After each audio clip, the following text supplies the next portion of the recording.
ऐसे करुणा में मेरे बाबा भोलेनाथ की कथा सर्व दुख निवारणी श्री शिव महापुराण की कथा में प्रवेश कर रहे हैं।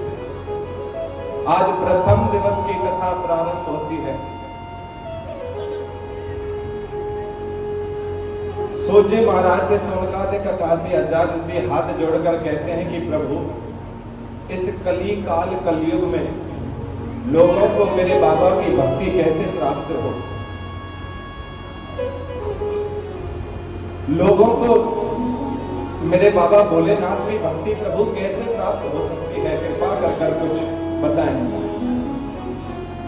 आजकल लोग ऐसी प्रवृत्ति हो गई है, पत्ते खेलेंगे, सुबह से शाम तक पत्ते खेलते रहेंगे, बाथरूम तक नहीं जाएंगे, आ जाएंगे सब भूखे, भूख लग भी रही होगी तो भूखे बैठे रहेंगे और उनको कथा में बिठा दो। 10 बार घड़ी को देखते रहेंगे। गुरुजी ने तो कहा था 6 बजे संपन्न हो जाएगी, 6:15 बज जाती है। अरे भगवान के नाम में वो समय देखते रहते हैं और प्रभु कली काल में देखो वो प्रवेश करते जा रहे हैं। काल व्याले मुख ग्रास त्रास ऋणास हेतवे, वो अजगर, कलयुग रूपी अजगर पूरा मुंह खोलकर बैठा है। हम उसमें प्रवेश करते जा रहे हैं पर अपनी मुक्ति का कोई रास्ता नहीं ढूंढ रहे, अपनी मुक्ति का कोई भी साधन नहीं ढूंढ रहे हैं। पर ऐसा कोई यज्ञ बताओ ना, ऐसी कोई कथा बताओ ना जिससे मानव का कल्याण हो, लोगों को बाबा की भक्ति प्राप्त हो। सोचिए महाराज की आंखों में आंसू आ गए। सोचिए महाराज रोने लगे कि प्रभु धन्य हो। अरे इस दुनिया में मैंने तो ये देखा है, यह सुना है कि लोग अपने बारे में चिंता करते हैं। मैंने तो पहली बार ऐसे संतों को देखा है जो जगत का कल्याण सोचते हैं। मैं तो सोच रहा था आप कुछ ना कुछ बताओगे, आप अपने बारे में पूछोगे, पर आपने तो मनुष्य के कल्याण के लिए, मानव के कल्याण के लिए प्रश्न किया है। आप माताएं जाती हैं, पंडित जी को पत्रा दिखाती हैं, जन्म कुंडली दिखाती हैं, क्या पूछते हैं वहां जाकर? है जी, क्या पूछते हैं? बेटे की नौकरी कब लगेगी, मकान कब होगा, गाड़ी कब खरीदे, यही पूछते हैं ना। कभी तुमने ये पूछा है पड़ोसी कैसे सुखी रहेगा? बोलो, अपना काम बनता। समझदार लोग हैं ना, आप सब समझ गए होंगे आगे। अब कभी भी तुम दूसरे के हित के बारे में नहीं जानना चाहते, ना दूसरे के बारे में कभी सोचा। उन संतों को देखो ना, अपने लिए नहीं, तुम सबके कल्याण के लिए पूछा है। भगवान में और इंसान में फर्क क्या है बताओ? भगवान में और इंसान में फर्क कितना है बोलो?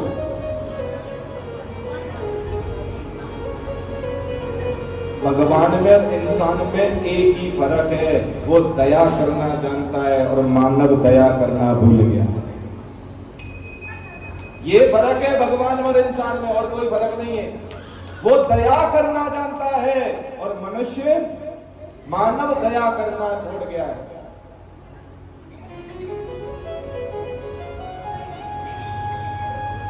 हमने कभी दूसरे की सुख की कल्पना ना की तो सोचकर तो देखो ना, आपके घर सुख कैसे आ जाएगा?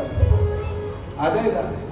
कभी भी नहीं आएगा। अगर दूसरे के बारे में तुमने कभी सुख का नहीं सोचा तो भगवान भी तुम्हारे घर कभी सुख नहीं देगा,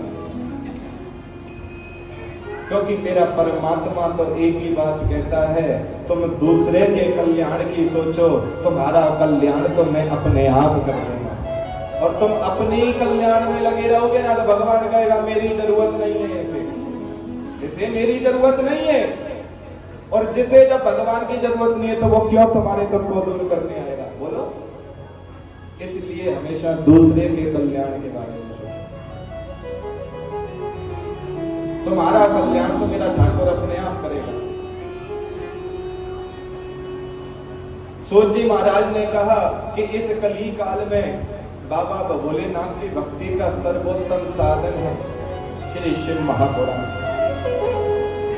वो शिव महापुराण कि अगर एक श्लोक भी या एक श्लोक का अक्षर भी कोई व्यक्ति श्रवण कर ले तो कभी नरक नहीं जाता है, कभी भी नरक नहीं जाता है।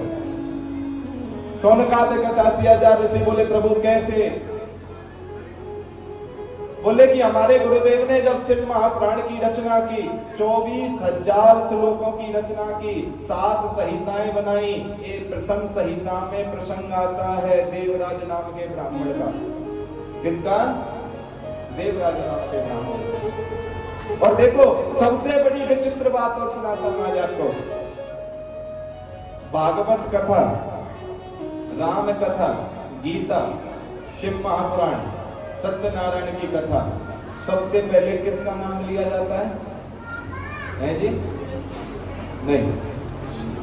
सत्यनारायण की कथा सुनेंगे तो एक बूढ़ा ब्राह्मण आता है ना, लकड़हारा ब्राह्मण के घर गया, किसका नाम आया सबसे पहले? ब्राह्मण का। भागवत कथा सुनेंगे तो वो आत्मदेव नाम का ब्राह्मण जिसके यहाँ धंधकारी और गौकर्ण हुए, कौन आया सबसे पहले? और शिव महापुराण की प्रारंभ हो रही है तो क्या कह रही है? वो देवराज नाम का ब्राह्मण। सोचकर देखो कि सारे पाप ब्राह्मण ही करते हैं जी, बोलो। पर महर्षि वेदव्यास जी जानते थे, व्यास जी को पता था कि मैं ब्राह्मणों का नाम लूंगा ना तो बच के रहूंगा, मेरा ग्रंथ भी बचा रहेगा। क्योंकि एक स्टेशन था, जो है हमें याद नहीं आ रहा, भोपाल साइड में हम गए थे तो एक रेलवे स्टेशन था, वहां के शिष्य बता रहे थे हमें, उस रेलवे स्टेशन पर ना एक बोर्ड लगा हुआ था और उस बोर्ड पर क्या लिखा हुआ था? सबसे पहले लिखा हुआ था ईमानदार बनिए।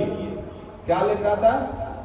ईमानदार बनिए, सच्चे बनिए, परमात्मा में लीन बनकर रहिए, सुखी बनिए। उस व्यक्ति ने जैसे ही वो जब लाइन देखी ना, ईमानदार बनिए, सच्चे बनिए, परमात्मा में लीन बनकर बनिए, सुखी बनिए, वो गया थाने पर जाकर रिपोर्ट दे दी, बनिए ये सब कुछ, हम कहां जाएंगे?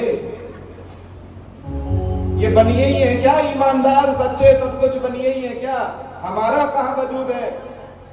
तो वो व्यास जी भी यही जानते थे, अगर मैं यहां लिख दूं ना कि कोई राघव या कोई क्षत्रिय या कोई जाट या कोई और मैं किसी का नाम लिखूंगा तो ये कोई ना कोई FIR करे पाएगा। इसीलिए मेरे व्यास जी ने इसमें ब्राह्मणों को लिया सबसे पहले, क्योंकि ब्राह्मण किसी को नहीं कहेगा कुछ भी, भैया जो है ठीक है, जो है ठीक है। इसीलिए ब्राह्मण की कथा सबसे पहले आती है। तो वो देवराज नाम का ब्राह्मण जो जिसने कभी भी कोई दान पुण्य नहीं किया, कभी भी परमात्मा की भक्ति नहीं की, कभी भी माता पिता की सेवा नहीं की, और वो देवराज नाम का ब्राह्मण लूट मार काट पीट यही सब करता रहता, और अंत में उसे जब मृत्यु आई तो उसे एक पुण्य कार्य हो गया। वो ब्राह्मण देवराज बुखार से पीड़ित हुआ, तड़पता हुआ किसी मंदिर के प्रांगण में चला गया। वहां पर वहां के जो पंडित जी थे वो बाबा भोलेनाथ को कथा श्रवण करा रहे थे। वो 7 दिन बैठकर उस ब्राह्मण ने वो कथा वहीं श्रवण कर ली। वो बुखार में इतना पीड़ित हुआ कि उसने वहीं अपने प्राण छोड़ दिए, और प्राण छोड़ने के बाद में जब यमराज के दूत उसे देने आए तो तुरंत मेरे शंकर के गढ़ वहां पहुंच गए। भगवान भोलेनाथ के गढ़ों ने कहा कि नहीं, ये व्यक्ति नरक नहीं जा सकता।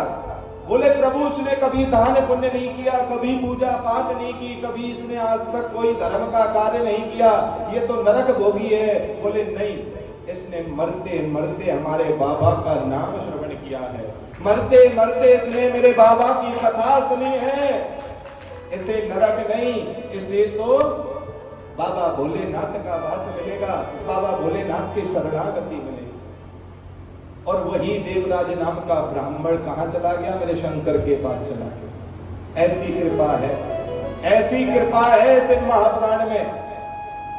भागवत कथा 7 पीढ़ियों को ताड़ती है, और शिव महापुराण की कथा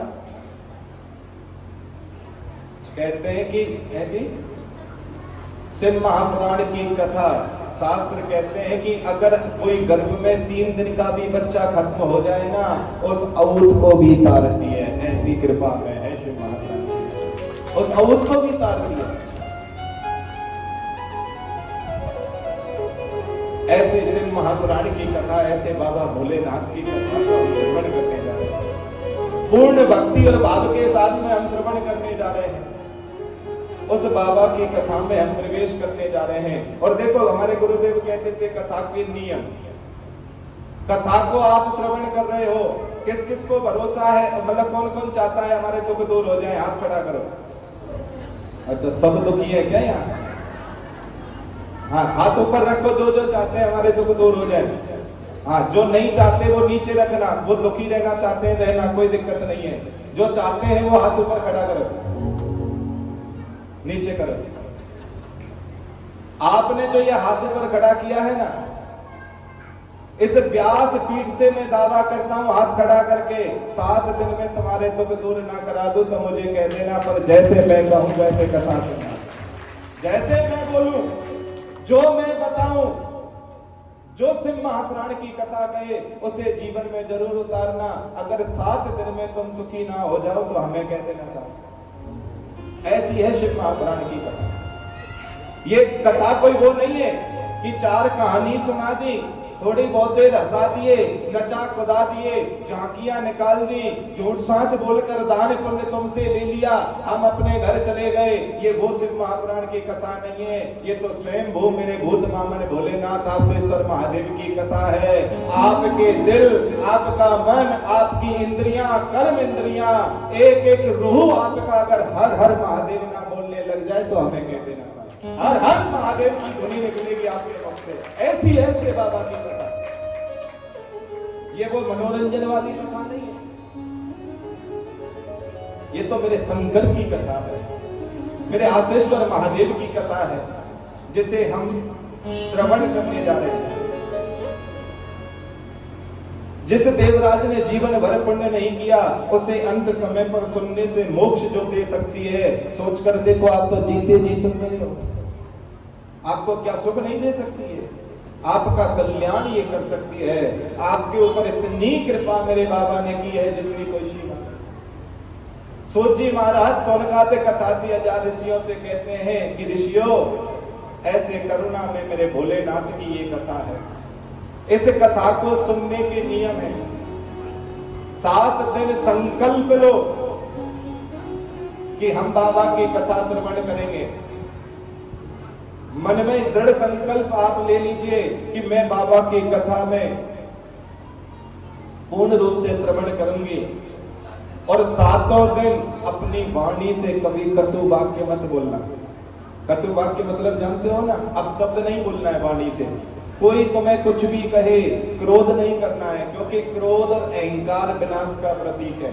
अहंकार में 3 गए, धन वैभव और वंश। और ना मानो तो देख लो रावण कौरव कंस।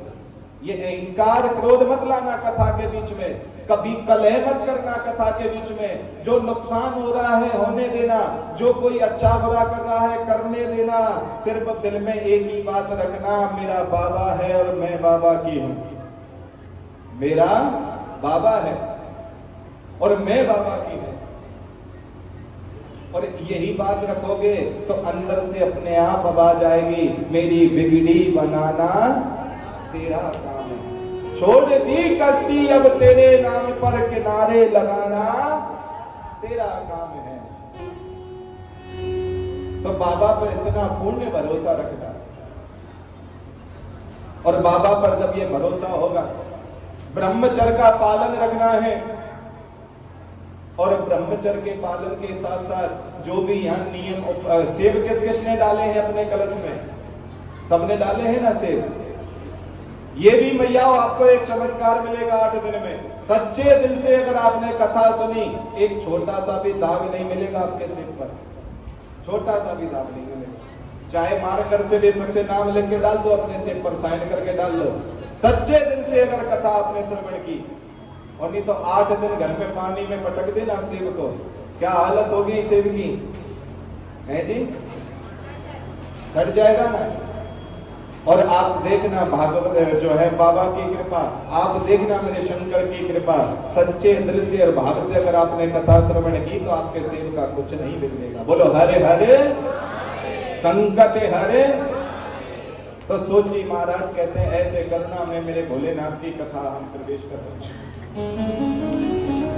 प्रथम संहिता में आगे का एक सुंदर और चरित्र आता है बिंदुक नाम के ब्राह्मण का। वो ब्राह्मण जिसने भी कोई पूजा पाठ जप तप नहीं किया, कोई दान पुण्य नहीं किया, उसकी पत्नी है चंचुला देवी। कौन है? चंचुला देवी।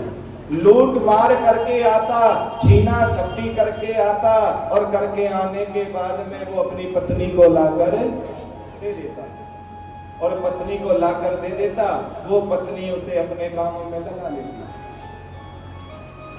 कितनी माताएं यहाँ विवाहित बैठी हैं? विवाहित जानते हो? शादीशुदा हाथ खड़ा करो। तुम अपने पतियों की पत्नियों क्या हो? है जी? कैसे है? हाँ बोलो भैया, अपने पति की पत्नी है क्या है? पत्नी है। हाँ जी, आप भैया? अच्छा, वो आजकल इंग्लिश मीडियम का जमाना है ना, वाइफ। हाँ, कौन हो आप अपने पतियों की? है जी? जोर से बोला करो ना, आप तो शर्माते हो। कौन हो आप? अच्छा, अपने अपने पति की कौन कौन पत्नियां? हाथ खड़ा करना, नीचे करो, और जो नहीं है वो खड़ा करना। आप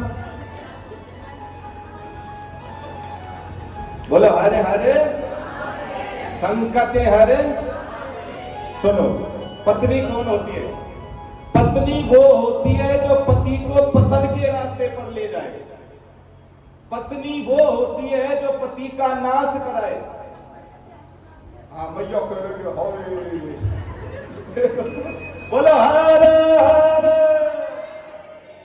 पत्नी वो जो पति को पतन के रास्ते पर ले जाए। पत्नी वो जो पति को सिनेमा घर ले जाए। हाँ मैया फिर सोच में, मैं तो कहीं नहीं कभी। पत्नी वो जो पति को शॉपिंग मॉल ले जाए। अब बताओ तुम कौन हो अपने पतियों की? कौन कौन है पत्नी? हाथ खड़ा करना। कौन कौन है अपने पतियों की पत्नी? बोलो हरे हरे हरे हरे। महापुराण की कथा कहती है कि अपने पति की पत्नी मत बनना। पत्नी तो वो थी बिंदुक की, चंचुला। चंचुला बिंदुक नाम के ब्राह्मण की पत्नी थी। और आप सब माताएं जो सत्संग में बैठी हैं ना कथा में, तुम पत्नी नहीं, तुम धर्म पत्नी हो। कौन हो? धर्म पत्नी। पत्नी का कर्तव्य क्या है? पत्नी का कर्तव्य है पति कमा के लाए और पत्नी बेटी पार्लर में ले जाए। बोलो, पत्नी कौन? जो पति के धन को ब्यूटी पार्लर में लेकर जाए। और धर्म पत्नी वो पति कमा कर लाए और पति के कमाई हुई रकम से कोर्चा करके झूठ सांच बचाकर उस कर्ज पैसे को शिवलिंग पर आकर चढ़ाए, उस पैसे को धर्म के कार्य में लगाए। इसीलिए तो धर्म पत्नी है। तो तुम लोग कौन हो? जोर से बोलो। आज के बाद मत बोलना पत्नी, ठीक है? क्योंकि कभी भी, और धर्म पत्नी का फर्ज क्या है? धर्म पत्नी थी मंदोदरी। कल की कथा में प्रसंग आएगा, वो मंदोदरी जिसे बाबा तुलसीदास ने भी धर्म शब्द से संबोधित किया है। वो रावण को हर बार धर्म की ओर बढ़ाती थी। तो पत्नी मत बनना, धर्म पत्नी बनना। अपने पति को भी धर्म के रास्ते पर लेकर जाना है। धर्म पत्नी का कर्तव्य क्या है? धर्म पत्नी का कर्तव्य है कि पति के नेक कमाई में से धर्म का कार्य कराए, पति के नेक कमाई में से पत्नी जो है पति की मुक्ति कराए, पति के नेक कमाई में से वो धर्म पत्नी अपने पति को साथ में धर्म के कार्यों में ले जाए। और आप सबके श्रीमान जी कहाँ हैं? जब तक भी पूर्ण नहीं होंगे तुम धर्म पत्नी नहीं बनोगे, जब तक धर्म पति भी नहीं बैठेगा साथ में। ध्यान रखना। क्यों? आप सबने एक प्रथा सुनी होगी ना, सब लोग कहते हैं कि बिना पत्नी के पूजा स्वीकार नहीं है। सुनी है नहीं सुनी आपने? ये प्रथा कहां से चली है बता सकता है कोई? हाँ जी भैया लोग ये कहां से? राम जी से। और कोई बताएगा ये प्रथा कहां से चली है कि बगैर पत्नी के पूजा स्वीकार नहीं है? बताओ जीजियो, तुमने जिंदगी निकाल दी, तुमने ये ज्ञान ही नहीं लिया। बताओ तुमने कभी ध्यान नहीं लिया कि बगैर पति के पूजा स्वीकार नहीं है या पत्नी के बगैर पूजा स्वीकार नहीं है? ध्यान रखना, ये प्रथा कोई राम जी से नहीं चली है, ये प्रथा कहीं से नहीं चली है, ये प्रथा तुम्हारे फेरों से चली है। जो तुम्हारे फेरे होते हैं ना, उस फेरों में पंडित जी कहते हैं 7 वचन भर। किसको? लड़के को बोलते हैं 7 वचन भर। और वो लड़की सबसे पहला वचन मांगती है यज्ञ आदि कार्य कर्मणे, कि आज के बाद कोई भी पूजा पाठ दान पुण्य जो तुम करोगे उसमें आप मेरा साथ लोगे तो तुम्हें अपना पति स्वीकार करती हो। और वहां पर वो श्रीमान जी सेकंड लगाता है, तथास्तु, ऐसा ही होगा। उसके बाद नहीं वो कभी भी करता। फिर बोलो, उसके बाद नहीं करता। और वहां तो वो सोचता ही नहीं है क्या कह रहा हूं क्या नहीं कह रहा हूं, वचन दे देता है भाई, बल्ले मैंने वचन दे दिया अग्नि को साक्षी मानकर। अगर आपको अपनी पत्नी पूजा में नहीं बितानी है तो फेरों के टाइम साफ मना कर देना, पंडित जी ये वचन नहीं दूंगा मैं। हाँ चलेगा। अगर वचन दे दिया है तो तुम्हें जिंदगी भर पत्नी को साथ में लेकर पूजा।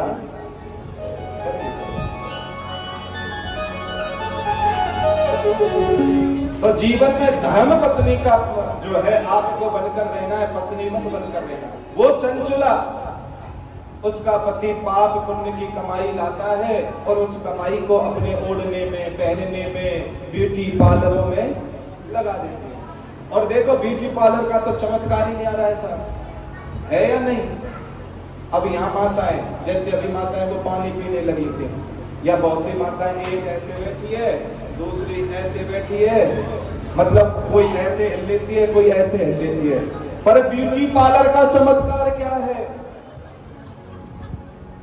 आप जीजियो हंस हंस कर पागल। मैंने देखा एक जगह जाके, वो एक भैया 2 खीरे आंख पे रख दिए, उसने गर्दन मोड़ दी, 3 घंटे हिली नहीं वो, ऐसे 3 घंटे तक नहीं हिली वो। सोच कर देखो। और आपको कह दिया जाए 3 घंटे बैठकर सीधा बैठकर कथा सुनो, मजाल जो भैया बैठी रह जाए। और वहां वो ब्यूटी पार्लर वाली जिधर मोड़ दे उधर ही मोड़ी रखेगी, हिलेगी भी नहीं। तो हम सोच रहे बाप रे बाप, हमारी तो कथा वथा सब फेल है, ब्यूटी पार्लर वाला ही बढ़िया करते। कम से कम वो इतना तो ज्ञान दे रहा है, पर वो वहां नहीं हिलेगी। क्यों? क्योंकि वहां उसे डर है मेरी सुंदरता कम ना हो जाए। यहां उसे डर नहीं कि तू नरक में भी जाएगी। यहां डर नहीं है उसे, वहां का डर है उसे। ध्यान रखना जीजियो, ये माया और ये स्वरूप और ये काया सब यही रखी रह जाएगी। किसी को मिट्टी में दफना दिया जाएगा, किसी को अग्नि में जला दिया जाएगा। पर जो तेरे अंदर की आत्मा जो मेरे परमात्मा के पास जाएगी, वहां कौन सा पालन लाएगी? फिर वहां क्या करेगी? सोचो वहां क्या होगा तुम्हारा। फिर वहां सोचती रही हो बाबा मैं कहा करूं, मेरी तो आंख बंद कर दी घी डाल के। हाँ भाई यही कहती रही हो, और क्या कहेगी? मेरी तो आंख बंद कर दी। बोलो हरे हरे संकट हर। तो वो चंचुला वही अपराध कर रही है। चंचुला ने कभी भी अपने पति को सत्कर्म की ओर नहीं लगाया। उस चंचुला ने कभी भी अपने पति को ये नहीं कहा कि तुम दान पुण्य करो या तुम कोई पूजा पाठ करो।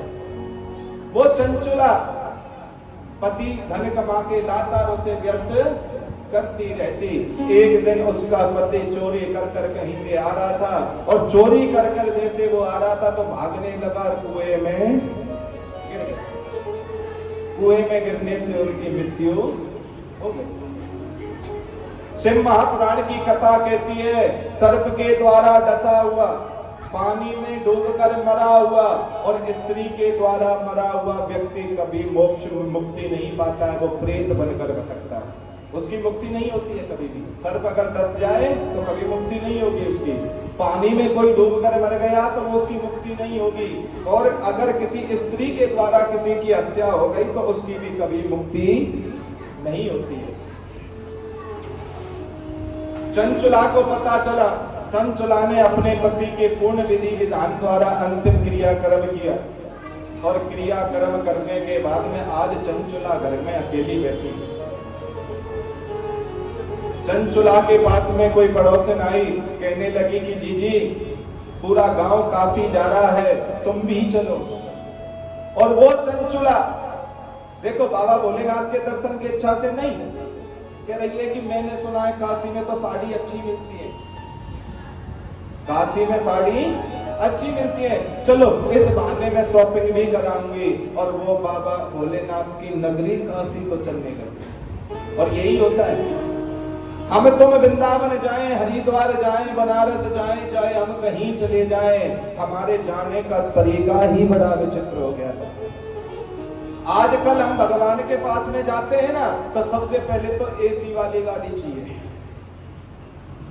उसके बाद में अपने बच्चों को या ड्राइवर को बोला जाएगा बेटा ऐसी जगह रोकियो जो 5 स्टार होटल सा हो, कोई बढ़िया खाने को मिले।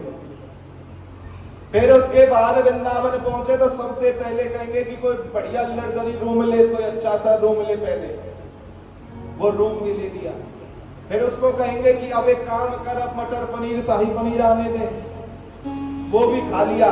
अब कहेंगे कि अब चलो बांके बिहारी के दर्शन करने। बोलो मिल जाएंगे बांके बिहारी? अरे तुम फिर दर्शन करने थोड़े गए हो, फिर तो तुम आनंद लेने गए हो, घूमने गए हो, भ्रमण करने गए हो। ऐसे तुम्हें मेरे ठाकुर दर्शन नहीं देंगे। भाव होना चाहिए दर्शन का,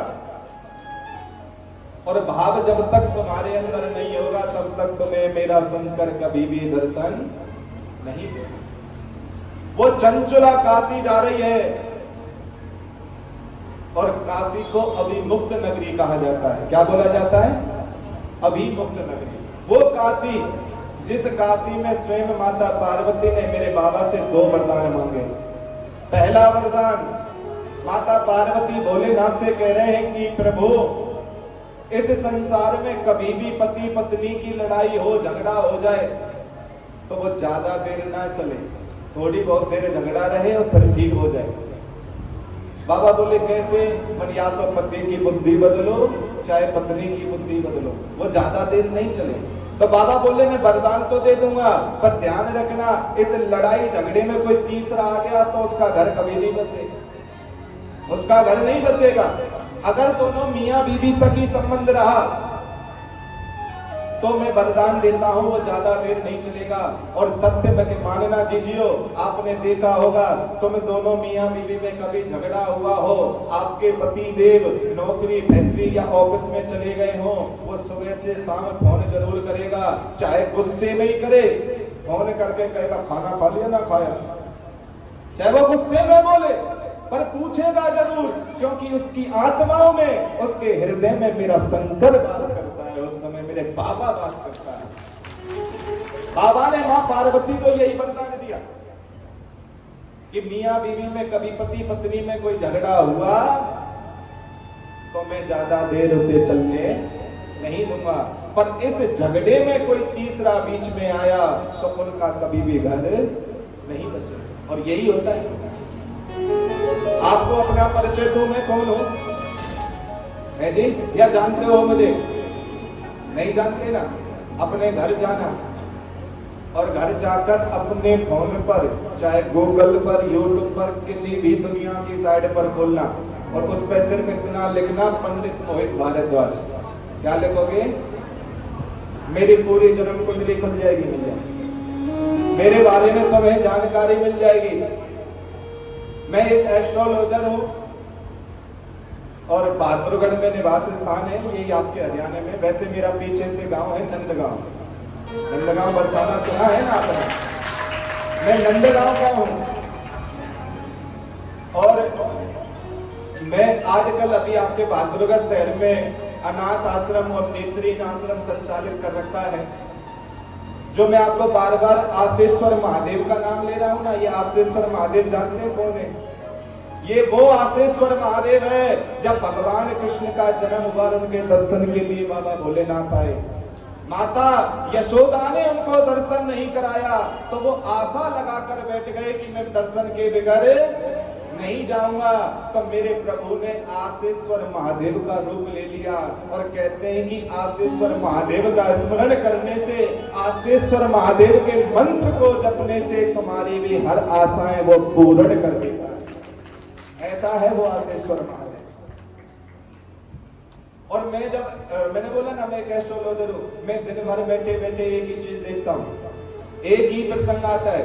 लड़के वाले अगर दिखाने आए तो छूटते कहेंगे गुरुदेव क्या बताएं, लड़के की माँ इतनी तेज है घर बिगाड़ रही है। अब आ जाती है लड़की वाले दिखाने, बोलते गुरुदेव क्या बताएं, लड़के की माँ इतनी तेज है लड़की का घर नहीं बसने दे रही। ये माओ की जिम्मेदारी है क्या घर बिगाड़ना? अरे किसी की माँ कोई घर नहीं बिगाड़ती है। कोई माँ सोचेगी मेरे बच्चे का घर बिगड़े? बोलो, वो कभी भी नहीं सोचेगी। पर हमारे तुम्हारे दिमाग में वो कीड़ा उत्पन्न कर दिया जाता है, वो ना चाहती हो तो वो घर बिगाड़ना शुरू कर देती है। बोलो, झूठ बोला हो तो जी, ना चाहते हुए भी घर बिगाड़ना शुरू कर देती है। इसलिए कभी भी पति पत्नी की लड़ाई में बीच में मत आने देना किसी को। कभी भी बेटी, आपकी बेटी अगर आपने कहीं शादी कर रखी है और उस बेटी को कोई समस्या आ जाए, सीधा फोन कर करके ना, बेटी आज तो फोन किया है, कल से मत करियो, आगे से मत कहियो, तुम दोनों मियां बीवी आपस में कर लो समझौता। क्योंकि ये बाबा ने वरदान दे रखा है। माता पार्वती ने दूसरा वरदान मांगा कि प्रभु काशी में मरने वाले व्यक्ति को भी गुरु मंत्र तुम दो। क्या? गुरु मंत्र। क्योंकि शिव महापुराण की कथा कहती है जिसका गुरु नहीं है उसे शिव महापुराण क्या किसी भी ग्रंथ को सुनने का फल नहीं मिलता।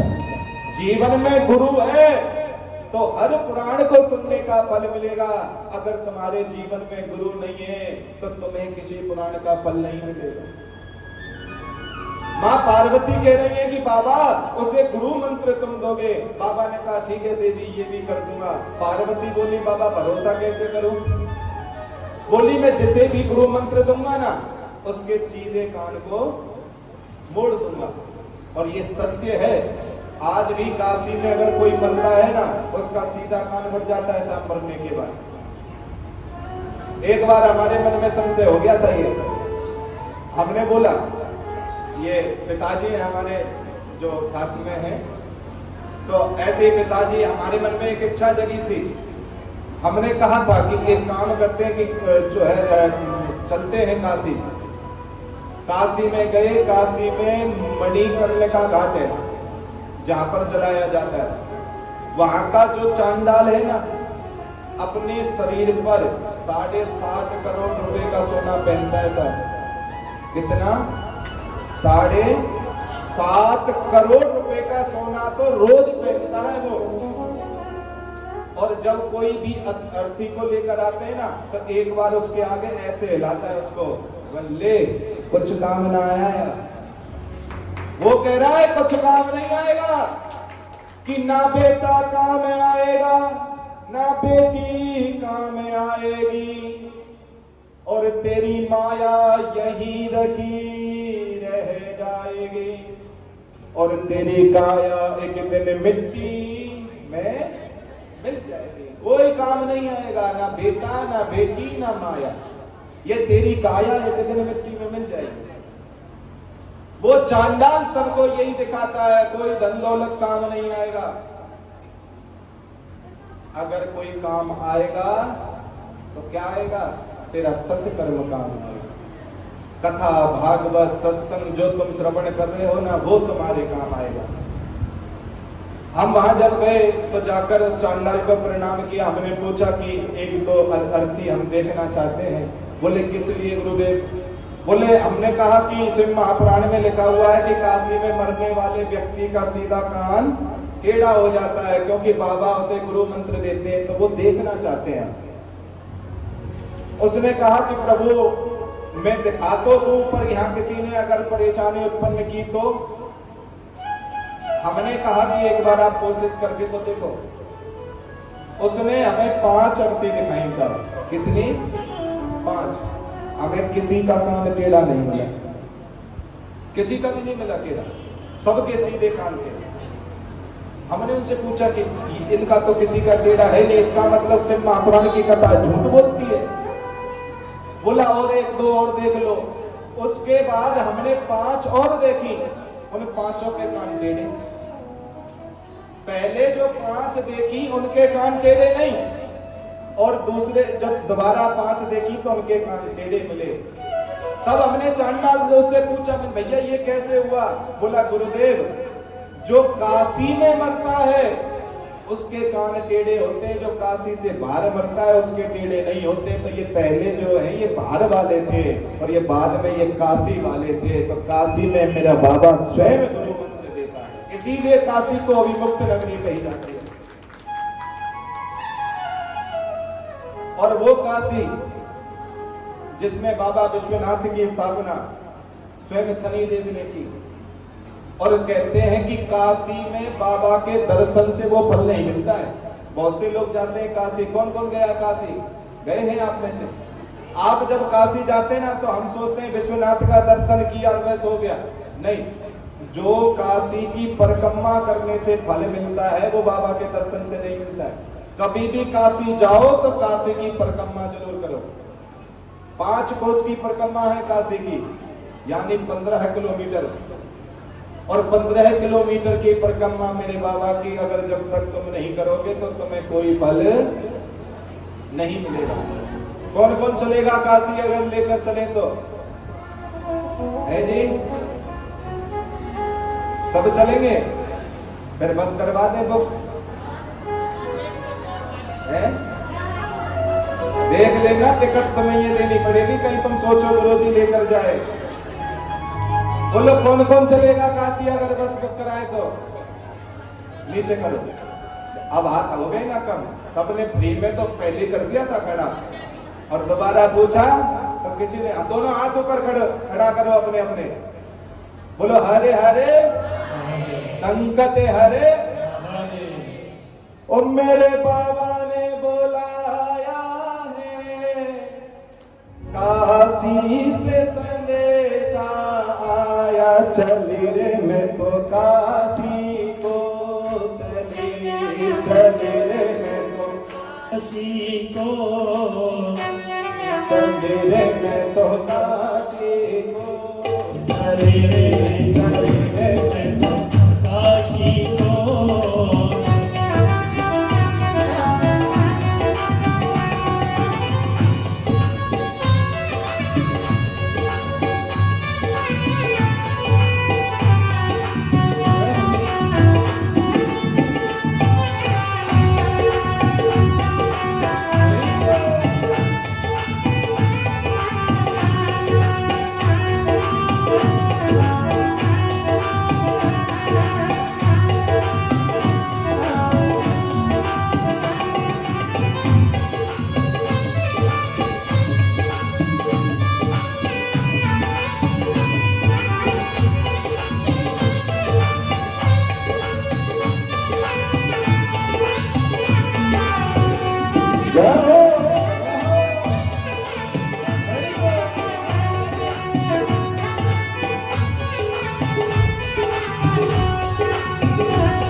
और क्या कहना है बाबा को? ओ मेरे की बात न रोको, जग वालों मेरा न रोको।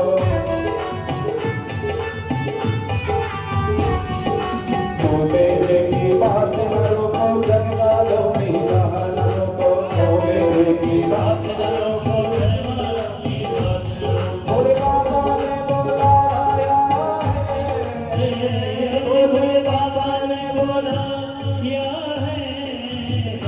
काशी से संदेशा आया, चली रे मैं तो काशी को, चली रे मैं तो काशी को, चली रे मैं तो काशी को।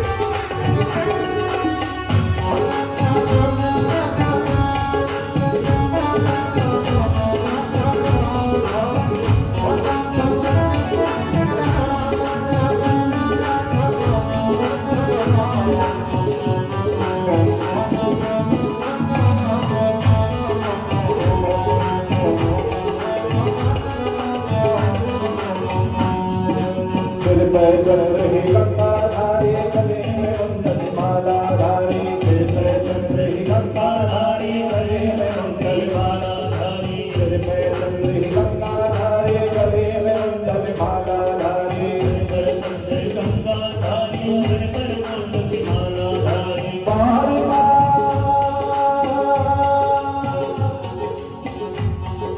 बार बार सपने में आया है, सपने में आया है। काशी से संदेशा आया, चली रे मैं तो काशी को, चली रे मैं तो काशी को, चली रे मैं तो काशी को, चली रे मैं तो काशी को, चली रे मैं तो काशी को, चली रे मैं तो काशी को। नमः पार्वती विष्णवे, हर हर महादेव।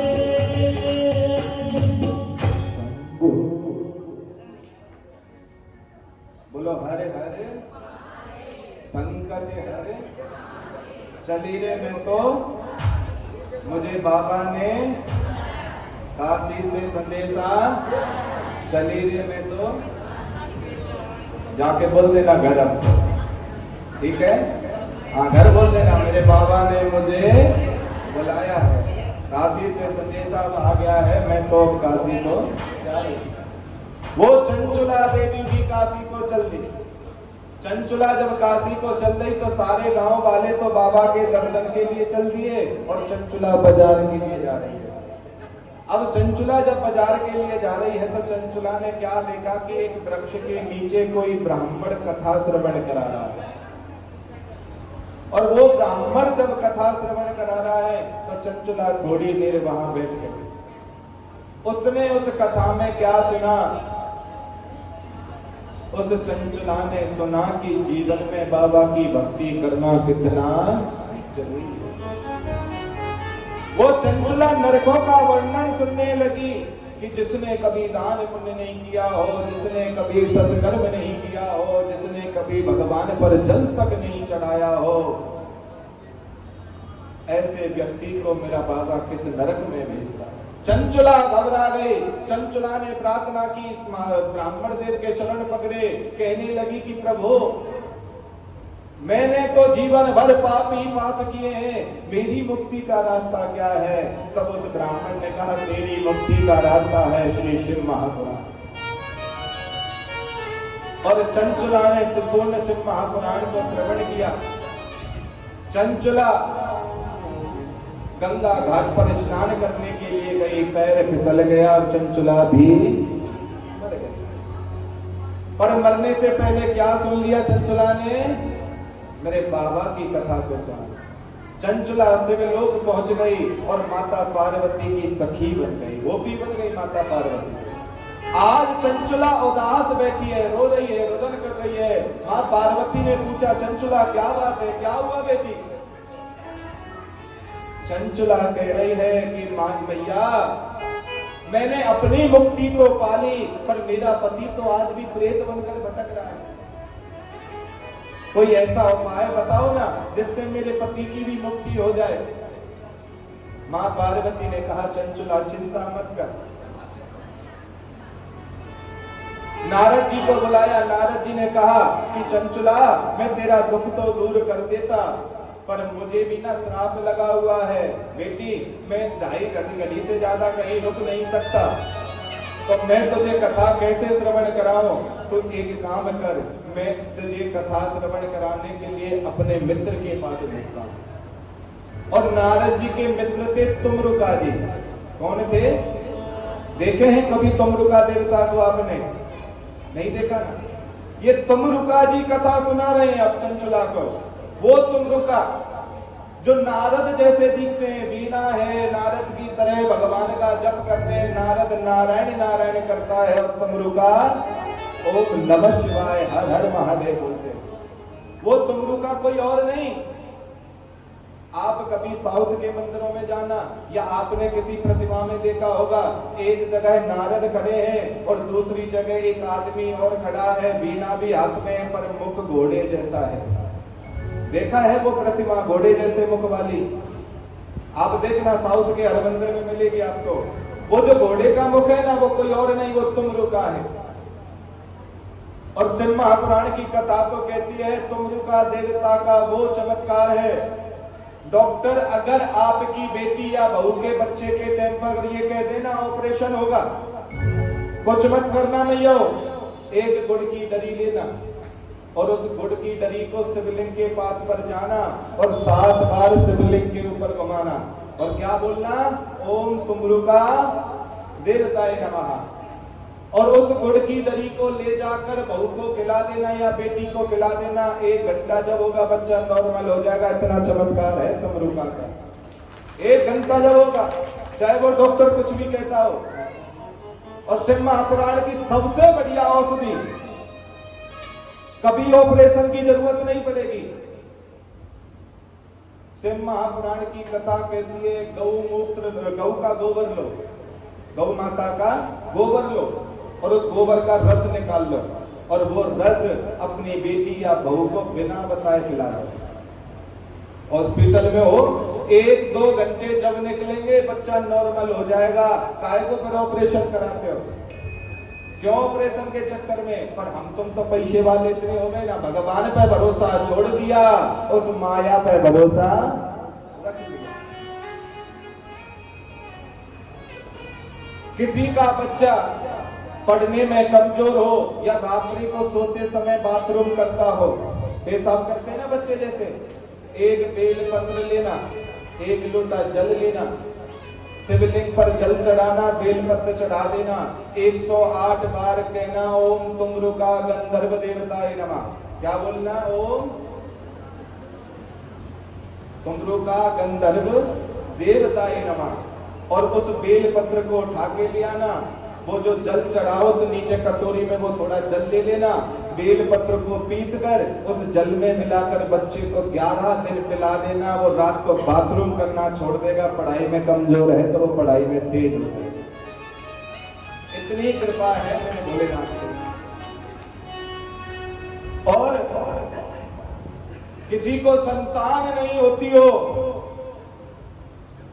चाहे डॉक्टरों ने कुछ भी कह दिया हो, किसी भी द्वादशी के दिन सफेद आगते के पेड़ की जड़, क्या सफेद आगते के पेड़ की जड़ किसी भी धागे में बहू या बेटी के कमर में बंधवा देना और तुमरुका देवताय नमः की माला, 1 माला रोज कराना। 6 महीने में योग बन जाता है संतान का, चाहे डॉक्टर कुछ भी कहता है। 6 महीने। बोलो भैया, सुबह गलत बोला था क्या? मैंने पेन कॉपी लेकर बैठोगे? है जी? गलत बोला था? नहीं बोला था ना, मैंने सत्य बोला था। ये शिव महापुराण की कथा है। ये तुम्हें सुख भी देती है और तुम्हारे दुखों को दूर करने का रास्ता भी बताती है। बोलो हर हर संकट हर महादेव। तो तुमरुका जी चंचुला के दुख को दूर करने के लिए कथा श्रवण करा रहे हैं। और चंचुला जैसे ही कथा के लिए बैठी तो चंचुला को बोला तुमरुका ने कि देवी तुम एक विधवा हो। ऐसा नहीं है कि विधवा कथा नहीं सुन सकती या करा नहीं सकती, पर देवी कोई जोड़ा मिले तो और भी अच्छी बात है। मुख्य यजमान तो जोड़े से होना चाहिए ना। चंचुला बोली मैं किसको जोड़ा लेकर आऊं, पर जिसने प्रेरणा दी है ना कथा की उसी को जोड़ा बना। चंचुला आई, माता पार्वती के चरणों में गिर गई। माता पार्वती के जब चरणों में चंचुला गिरी, माता पार्वती ने कहा कि बेटी अब क्या हुआ। बोले मैया मैं अपनी पति के मोक्ष के लिए कथा श्रवण कर रही हूँ, मैं चाहती हूँ आप और बाबा भोलेनाथ यजमान बनकर चले। माता पार्वती ने बाबा से कहा, बाबा ने कहा कि चंचुला चिंता मत कर, तेरे पति की मुक्ति के मोक्ष के लिए सिद्ध महापुराण के यजमान स्वयं हम बनकर चलेंगे। और बाबा भोलेनाथ और माँ पार्वती सिद्ध महापुराण की यजमान बनकर आ रहे हैं। तो जो सिद्ध महापुराण का यजमान बनता है वो कोई और नहीं, वो मेरा शंकर होता है, उसी की कथा वही खुद यजमान बनकर बैठा है। सोच कर तो देखो, जिसकी कथा वही यजमान बना है। और माँ पार्वती और भोले बाबा आज कथा के लिए श्रृंगार कर रहे हैं। बाबा भोलेनाथ ने उतना श्रृंगार अपने विवाह में भी नहीं किया जितना कथा सुनने के लिए कर रहे हैं। माता पार्वती और भोले बाबा को 16 दिन लग गए साहब श्रृंगार करते करते। कितने दिन? 16 दिन। 16 दिन में मेरे बाबा का श्रृंगार हुआ, बाबा माँ पार्वती का श्रृंगार हुआ। और वहीं से ये गणगौर पूजा उत्पन्न हुई। ये कितने दिन की होती है गणगौर पूजा? है जी 16 दिन की। ये गणगौर पूजा वहीं से उत्पन्न हुई। 16 संस्कार भी वहीं से उत्पन्न हुए और भगवान के 16 उपचार भी वहीं से उत्पन्न हुए। और आज मेरे बाबा भोलेनाथ और माता पार्वती ईसा और गौरा, गणगौर में ईसा और गौरा की पूजा होती है ना, ईसा और गौरा बनकर आ रहे हैं।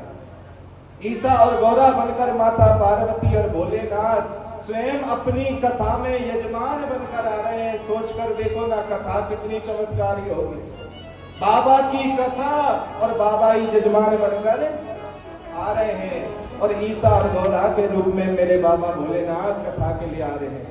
और सिर गंगा की धार गले सर्पों का हार महादेवा, मैं तो कैसे करूं तेरी सेवा, करूं तेरी सेवा। ओ सिर गंगा की धार गले सर्पों का हार महादेवा, मैं तो कैसे करूं तेरी सेवा, कैसे करूं तेरी सेवा।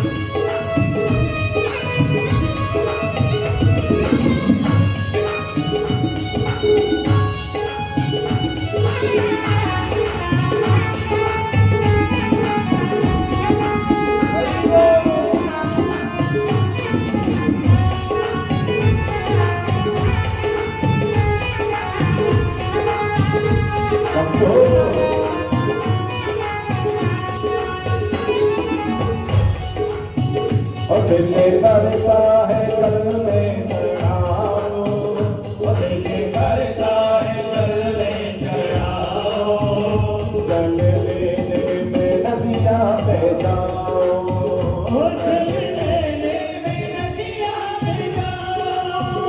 मछली करते हैं विकार महादेवा, ओ मछली करते हैं विकार महादेवा, मैं कैसे करूं तेरी सेवा, हो मैं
बच्चे की शादी में, जो पार्टी में या जो डीजे के आगे नाचता है ना, उसे 84 लाख बार नाचना पड़ता है।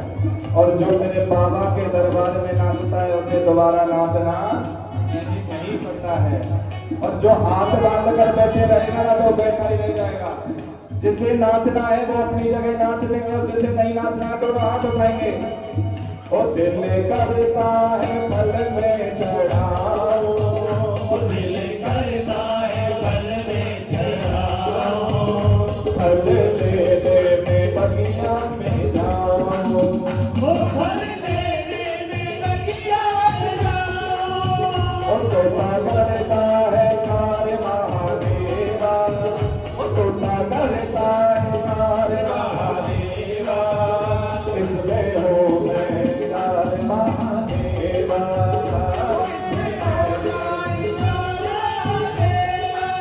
और तेरे गंगा के तार गले सर को कहार महादेवा, तेरे गंगा के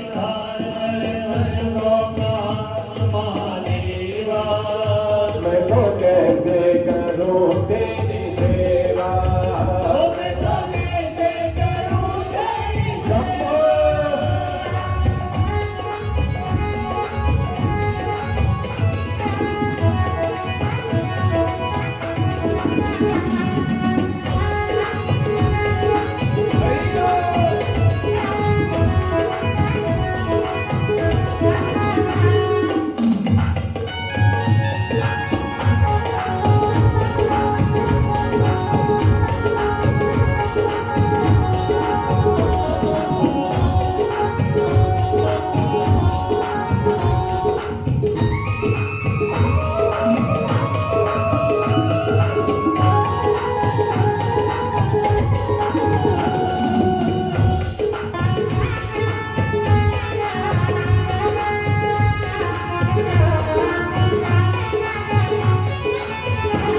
दिल करता है फूल में चढ़ाओ, दिल करता है फूल में चढ़ाओ, फूल लेने में बागों में जाओ, वो फूल लेने में बागों में जाओ।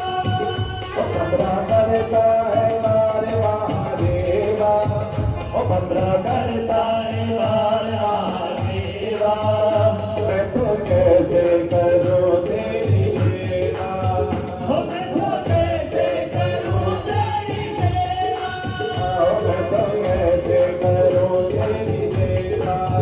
मैं तो कैसे करूं तेरी सेवा, मैं तो कैसे करूं तेरी सेवा। मैं तो कैसे करूं तेरी सेवा।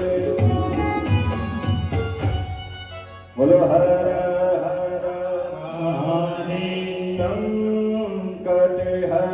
महादेव। ऐसे बाबा भोलेनाथ ईसा और गौरा के रूप में कथा श्रवण करने मेरे बाबा आ रहे हैं। और बाबा भोलेनाथ यजमान बनकर जो है कथा श्रवण करने आए हैं। इस कथा के भी ईसा गौरा हैं हमारे के,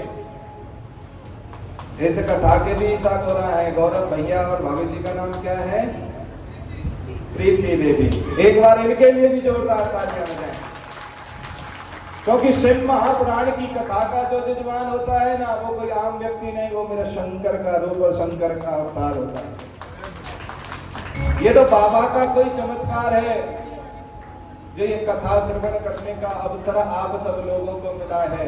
और सबसे बड़ा चमत्कार तो ये मान लो, आपको अगर तालियां भी बजानी है ना तो गौरव भैया की फैमिली के लिए बजाओ, जो जिसकी वजह से ये कथा सुनने का विचार